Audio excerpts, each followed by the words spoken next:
So, hello, and welcome back to Nicole Myths, Astrology and Tarot. Please be aware, if you are new to the channel, I do not sugarcoat my messages and I have no filter.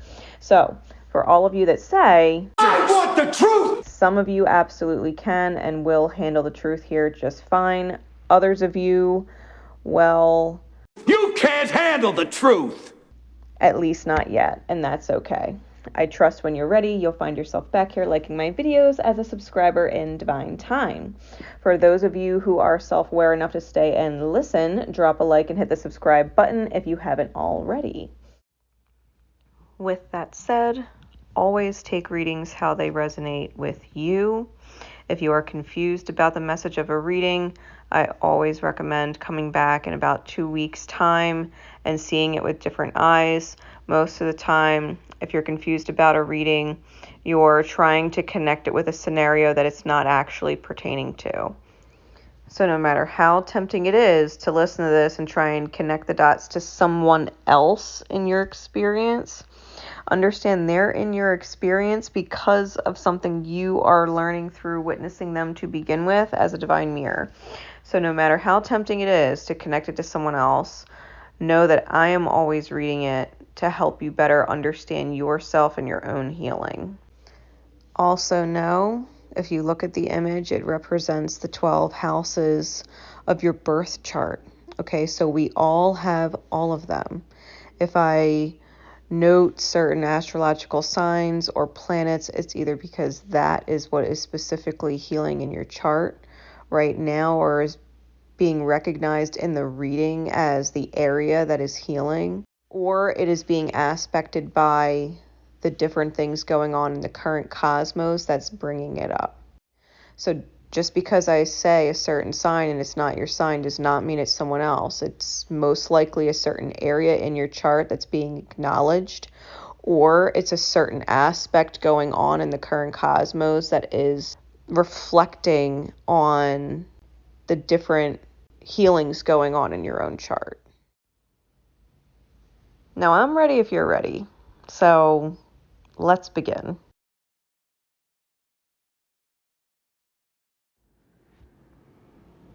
Okay, so these are the full moon in Leo, highest good, secret code name readings.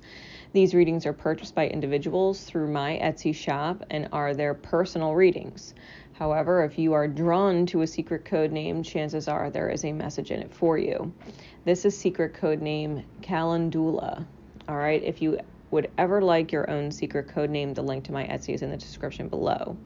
So Calendula is actually, it's a flower, and it's been linked to sunshine and fire for a very long time. It's frequent in solar plexus work when you, like even in my soul steepers, it's there for the solar plexus, right? Empowering the solar plexus.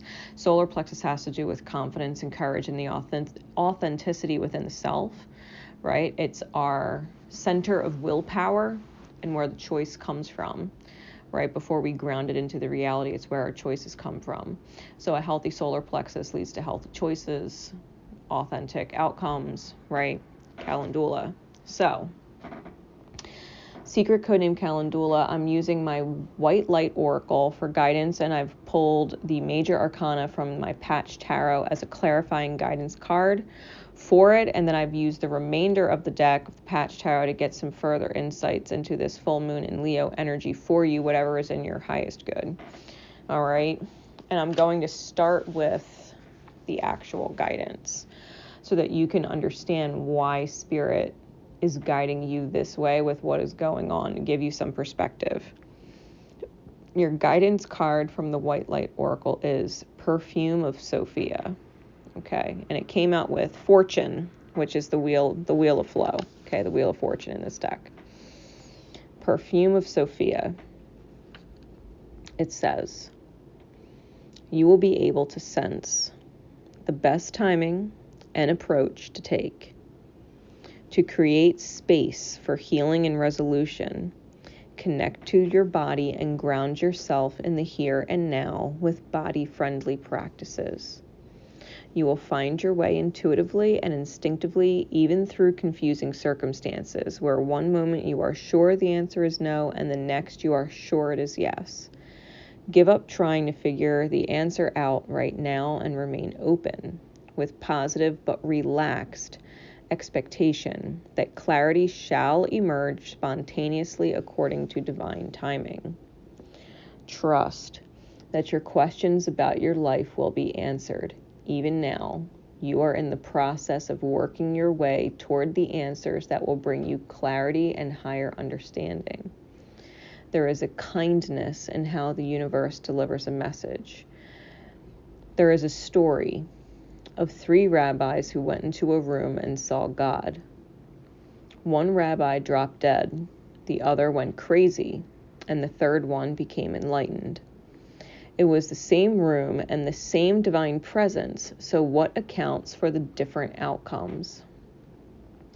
When we are ready for knowledge, divine guidance is incredibly helpful and healing.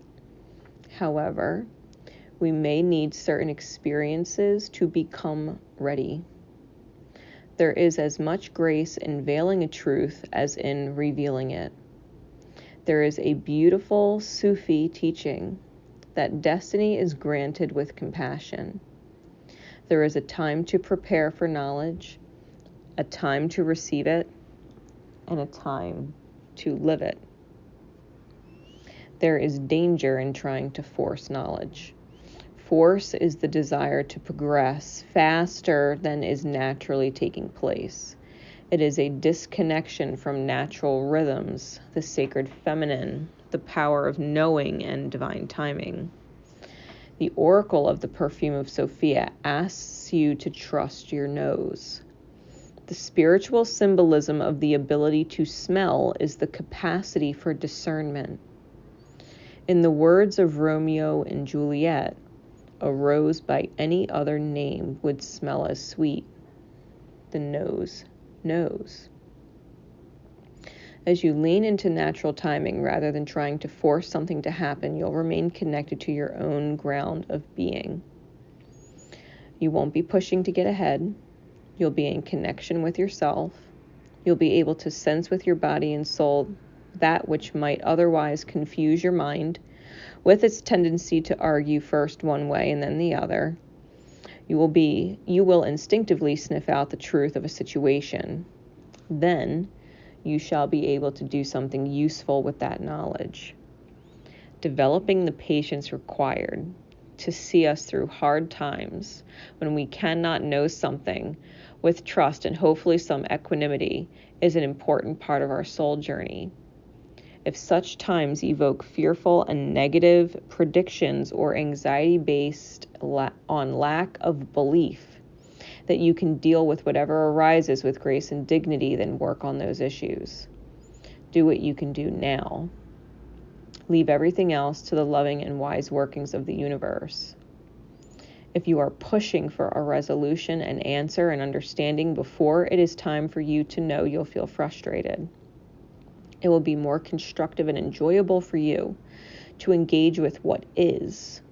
It will require the development of your character, the capacity for patience, for faith and trust, for commitment and devotion, even when there is no evidence you shall succeed.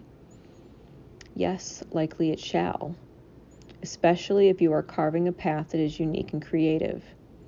To live in such a way is wonderfully courageous and inspired and requires spiritual maturity. Aligning yourself with a greater wisdom and timing and surrendering yourself in its service is the basis of spiritual maturity. You will have your answers, and in the interim, you are doing beautifully. Continue with your journey. Okay? This is not about rushing to understanding or conclusions or results. Sometimes the more we try and force something at the wrong time, the harder it is for it to even come about at the right time. Or at least it most definitely feels that way.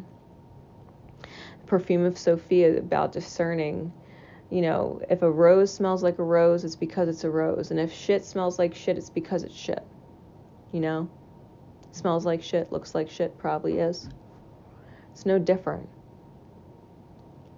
It's talking about smelling out the truth, using your intuition, that divine feminine aspect of the self that doesn't have to force a resolution. It's not about masculine energy and making things happen or making people decide or making people say or making people change or making people do whatever. It's about allowing yourself to receive the time to speak what needs to be said. Because if we, let's just say, for example, we try and force a conversation, we know we have to talk to someone about something, and if we try and force it, it feels uncomfortable, right? We know we have to have this conversation and we don't know what the right time is. Well, instead of trying to force the right time because it's just uncomfortable, wait until the time actually feels right. Wait until it actually feels right, because otherwise, if you're forcing it, chances are it's not going to go well. Because either you don't have all of the information or knowledge or experience, even if it's just a day difference. Something can transpire in that one day that would change how you would have that discussion. And Spirit would have guided you to a day later for a reason. You know, maybe someone else that you're talking to has an experience in that 24-hour period that changes the way they would respond to you initiating that conversation, right? Time makes a difference, and it has to feel right. It has to feel aligned. If we're forcing something, it's never going to end up working out the way we hoped. Sometimes when we get frustrated because things aren't going the way we thought, and we felt like we had to have this conversation now and blah, blah, blah, and we made it happen even though something in us was telling us like now's probably not the best time. It tends to spark different reactions out of our own self. Maybe we get defensive. Maybe after getting defensive, we get hostile. When if we just waited, we would have been able to handle the conversation differently. And sometimes when we choose to be gentle, we're better heard and better received, which is the essence of Calendula. It helps in communication coming forth in a very authentic and gentle way that is not provocative for another. It doesn't poke them, you know, like poking the beast. It doesn't poke them and put them in a situation where they feel they need to be defensive, but they're more receptive to understanding where you're coming from. That's the energy of the Perfume of Sofia. With the Wheel of Fortune, it's giving you that reaffirming quality of it will be okay if you could just allow it to flow more. Allow it to flow more. You don't need to force anything. Conversations will come up at the right time. And it won't be upsetting and it won't be crazy or whatever in comparison to any other time, right? Now, why this is your advice, the cards that came forward. We have the Nine of Swords clarified by the Nine of Wands. The Nine of Cups clarified by the Ten of Wands. The King of Cups clarified by the Five of Swords. And the Eight of Cups clarified by the Ten of Cups. So we have multiple nines. We have 3 nines. We have 3 tens. Because Fortune, the Wheel of Fortune card is a 10. The Nine of Swords with the Nine of Wands. And to be completely fair,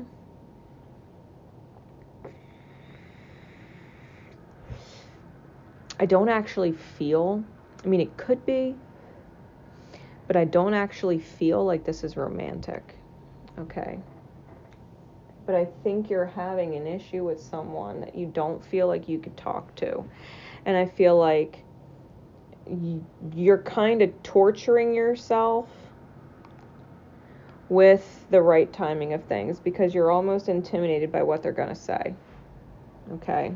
Because if we look at the Nine of Swords, there's 2 ghostly figures coming from the character in the center, which represents the self. And one of them is using one of the swords to stab the character in the heart, and the other one is having its hands to its mouth like, oh my God, you know, what is it doing? And I think there's a certain amount of anxiety that you have, fearing talking to an individual, fearing the result, and then asking yourself, what did you do? There's a certain amount of worry. And I think you're at this point where you don't know how much more you can take before you call it quits with the 9 of Wands. It's some serious, like, Gemini, Sagittarius polarity thing. Like, you could see the reality, but you can't see the long term. You're having a hard time not running, but you're definitely conflicted with the reality. A part of you just wants to be happy with the 9 of Cups. You don't want to be sad. That is the duality of the 9 of Cups, happiness versus sadness. I think the more indecisive you are, the more sadness you're feeling. And that you really need to have a firm resolve, and that your happiness is not dictated by what is beyond your control, but what you know is within your control. And that is the fact that there is a divine time for everything, and that there's nothing actually being overlooked, and that you're not suffering. Because you can feel like you're in a cage, right? If you look at the 10 of Wands, you could feel like you're in a cage, and that your spirit's in a cage, and that you're being suppressed. Or you can recognize that your happiness is not tied to this individual. That you can have a great day despite this individual. And that your life and the different things going on in it that are beautiful are divinely protecting you from energies like this. And you can, in fact, free your spirit. You don't have to be weighed down by the spiritual burdens of another person. With the King of Cups, it could definitely be an older individual. Potentially a masculine, it doesn't have to be, but King of Cups. The duality is responsive versus miserable, and it comes out with the 5 of Swords, conflict versus wrath. And I feel like every time that you try and have a conversation with this person, it is always a conflict, it is always an argument.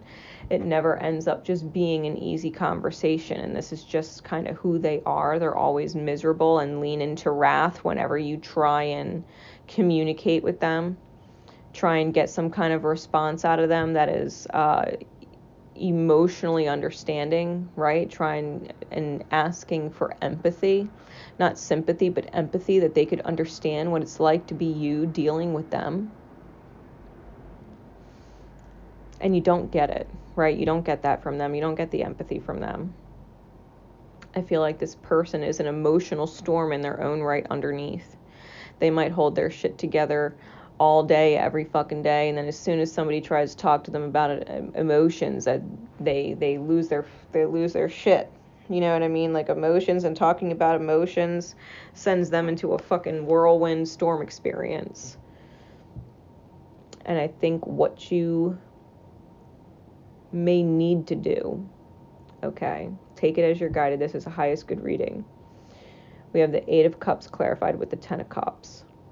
It's renunciation of prosperity against abandonment and deprivation. You can abandon yourself and deprive yourself of your highest good emotional outcome with the 10 of Cups, your dream reality.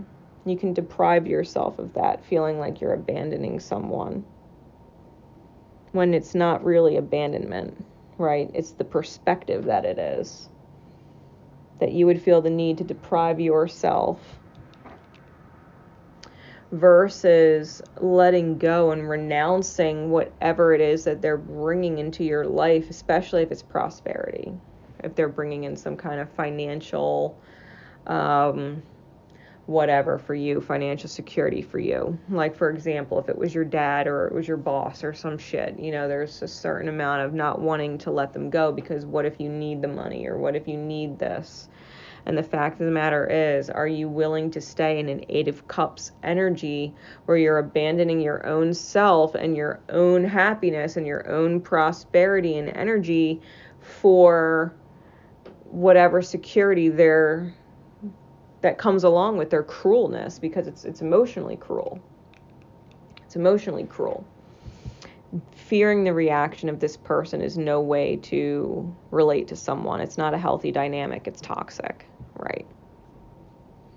And so I think you need to potentially respectfully have a conversation with this individual and be like, listen, like, I love you, but I can't actually continue to be in this kind of dynamic with you, because it's not healthy. I need to be able to talk to you and have you understand, and if you can't, then I need to create space. Well, if they don't like that, they're like, all right, well, if you do that, like, don't call me for fucking favors and blah, blah, blah. And you're going to have to be like, okay, don't worry, I won't. I'll figure it out. If I need anything, I'll figure it out. And just let it go.